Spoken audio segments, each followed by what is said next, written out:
बिस्मिल्लाहिर्रहमानिर्रहीम। अस्सलाम वालेकुम मुअज़्ज़ज़ दोस्तों, आप देख रहे हैं ZHP TV और मैं हूं ज़ुबैरुल हसन।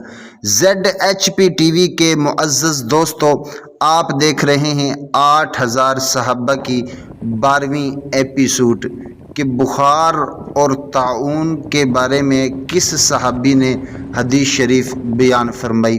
तो इन सहाबी का नाम हज़रत अहमर रज़ी अल्लाह ताला अन्हु है। इनकी कुनियत अबू उसैब है और ये आप सल्लल्लाहु अलैहि वसल्लम के ग़ुलाम हैं। ये सहाबी रवायत बयान करते हैं, यानी कि हज़रत अहमर अबू उसैब रज़ी अल्लाह ताला अन्हु रवायत करते हैं कि आप सल्लल्लाहु अलैहि वसल्लम ने फरमाया कि जिब्राईल मेरे पास बुखार और ताउन लेकर आए, तो मैंने बुखार को मदीना में रोक लिया और ताउन को शाम भेज दिया, और वो मेरी उम्मत के लिए रहमत है और काफिरों के लिए अजाब है। तो मुअज़्ज़ज़ दोस्तों, अगर आपको वीडियो अच्छी लगी हो तो वीडियो को लाइक कर दें, चैनल को सब्सक्राइब कर दें, अपना भी ख्याल रखें, हमारे चैनल का भी ख्याल रखें। अल्लाह हाफिज़।